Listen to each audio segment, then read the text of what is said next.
I'm Sean. And I'm Dave. And we're here with a very special guest. We're driving in Nova Scotia, but we got this gentleman here, Mr. Brian Vollmer from Helix. How you doing, sir? Great, yourself? Oh, we're hanging in there. So we had a quick little chat there. Seems like you're faring fine with all this COVID stuff that's going on. Why don't you tell everybody what's been going on with you folks? Well, first off, we've been working on the finishing up the Eat, Sleep, Rock album, which is a compilation album with all the post-EMI capital songs on it, such as Wrecking Ball, I'm Alive, Frankenstein, Cyberspace Girl, then, a couple that were only on vinyl, like Gene Simmons Says Rock is Dead, The Devil's Having a Party Tonight. So great, it's going to be a great disc. Plus, it has a story of Helix, which was kind of a rap I had initially put together for the acoustic show, and I put it together while I was down in North Fort Myers over the winter, and then we tried it in the acoustic show, and it went over so good that I decided to include it on this vinyl album. So that's a nice package that's coming out. We also have a studio album in the works that we're writing for. We're doing a video. I just got back from Kitchener from working on that, and it's for the title cut of the new album, Eat, Sleep, Rock. That's awesome. That's really good to hear that you guys are still so busy. I didn't know, Brian, that there was such a long history. You said 1974 the band started, is that right? Excuse me, say that again? It was 1974 that the band started, is that right? 1974, that's correct. Wow. Well, and Dave and I were just, as we were preparing for this, we were rocking out to No Rest for the Wicked, and I went on Wikipedia really quickly. And the thing that fascinated me, have you been on your Wikipedia page in the last while? I'm sorry, I just can't almost hear you here. Sorry, Brian. I said, have you been on the Helix Wikipedia page in the last while?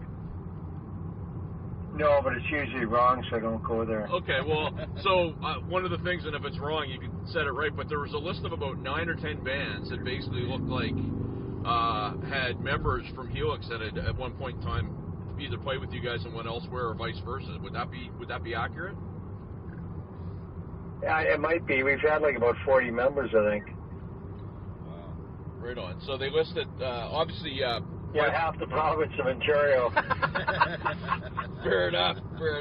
Well, and it was pretty cool because they listed everybody from Saga to... they had... Brent and his brother Brian's new band was it My Evil Twin? Is that what they're called? They're identical twins, Brian and Brent, that's correct. But there was about 9 of them that were on there. And again, you just, you guys, every time you come out, and I'll tell you something really funny, the first time I ever saw you guys live was opening for Triumph at the Halifax Metro Center. I think it was the Thunder 7 tour. Yes, that's correct. And what I remember is 2 weeks beforehand, I read an article with Lemmy that he talked about seeing Helix in Europe and saying they were probably one of the best live bands that he had ever seen. So for a gentleman like Lemmy to come out and say that must have been, a boon to you guys back in the day. Yeah, I love Lemmy too. The thing about all the members in the band was that the core members that the fans remember us by, which is myself, Brent, the Dr. Derner, Greg Fritz Heinz, Daryl Gray, and Paul Hackman. That unit was together from about 1983 right up to 1989, right? So it was a lot of members that we had before 1983 when we got signed to Capital EMI, and after we left the label because that Paul died and he was replaced by Denny Blake. Brent left the band, and we had all sorts of rental players for much of the 90s, and then in 2008 we got the original band back together, and it's been a pretty solid lineup since then. So, in terms of before all this started, I mean, you guys were playing on a fairly regular basis. We talked to some of the other guys that I guess were either come shortly after you. They don't want to do the bars anymore. They want to do special events. They want to do, big shows. Were you guys pretty much doing the same thing? Well, we went through a period that, I had a love of the bars because we grew out of the bars, so I had a lot of affection and fond memories and stuff. But the bar circuit really started to die especially around the end of the 90s. And it wasn't the same place that it was when we first started off. And it became anti-productive for us to play a lot of them because money-wise, they were being held together with like clothespins, and so we'd go in and they'd have 6,000-watt lights and 5 wouldn't work, and a Frankenstein PA, and people come out and see the band and compare it to seeing the band in a concert setting back in the 80s, and it didn't. We weren't doing ourselves any favors. So finally, working with my agent Bernie Oven, who I think is a really brilliant guy from Canadian classic rock. Bernie plays drums for the Headpins, by the way. But Bernie said, "Look, you got to stop playing these bars. You got to just play festivals. It looks better in the band." And so it was tough for a while because we had to stick to our guns and not play those type of gigs. But finally got us on a concert stage with good PA, because the problem with we were having in bands is that the band would come out and we were just ripping it up.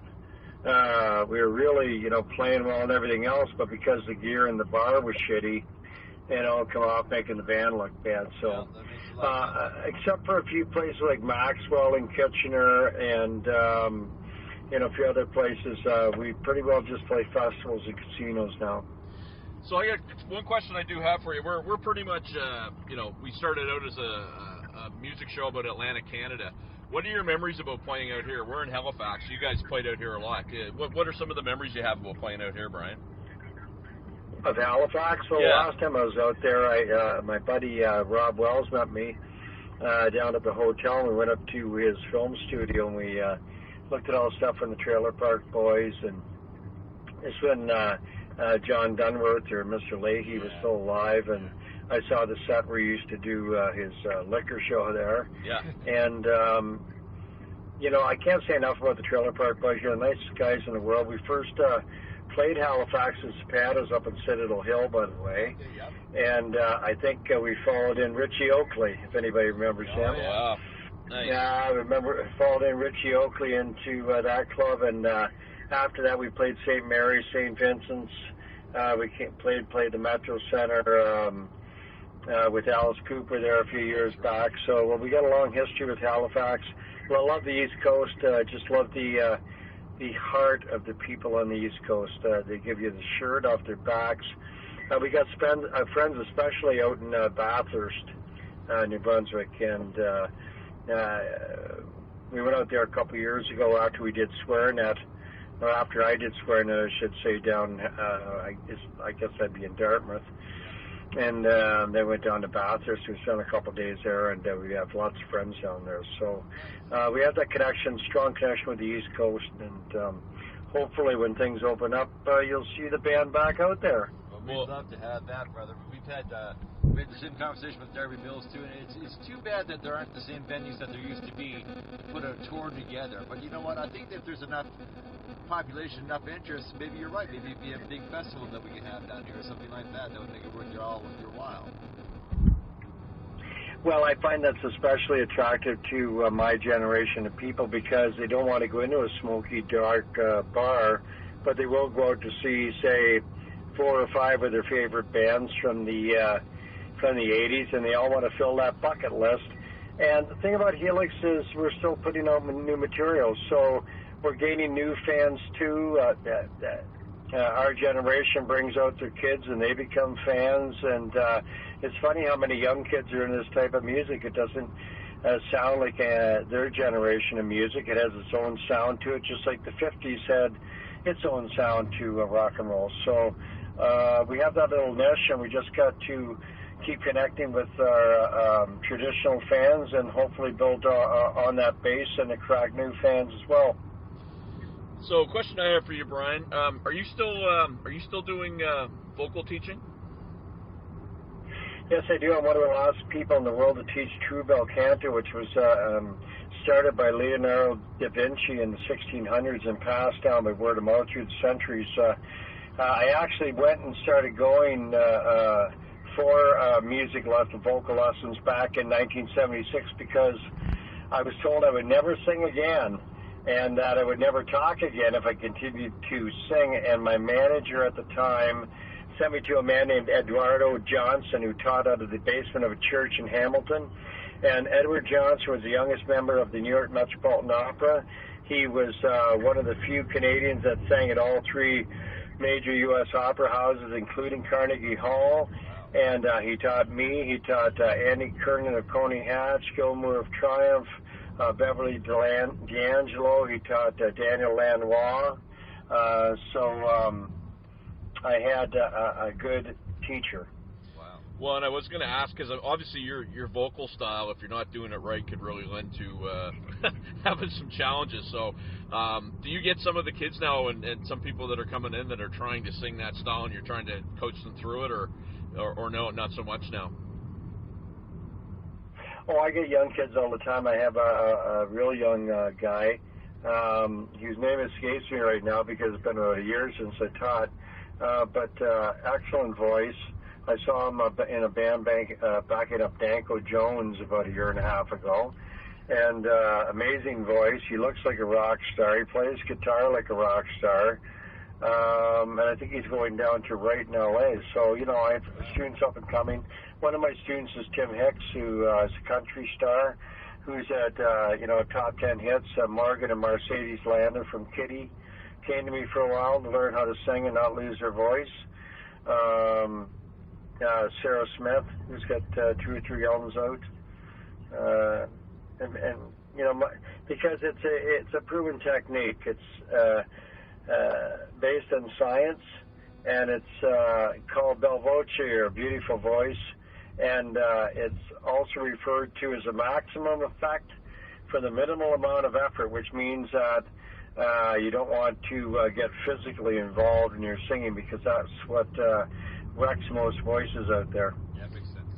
Well, and for you to keep that voice that you have for so long, obviously it's working, because again, you have a powerful voice. It's a unique voice, but I have to say that if you're not treating it properly and using it properly, it's probably not gonna help you out too much.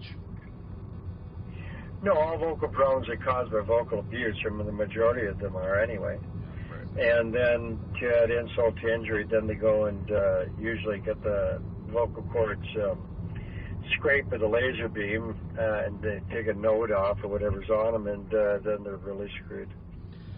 Brian, I just want to, I know we're capitalizing on your time, so we want to be able to let our viewers and listeners to know where they can find more things about the newest Helix products. Is there like a website that you folks have, or?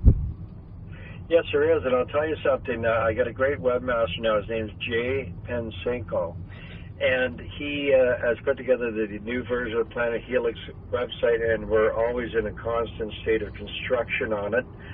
He's brought to me many newer, younger ideas, because he's a younger guy, and one of them is we bought an app, and I think this is a great idea because it's so simple.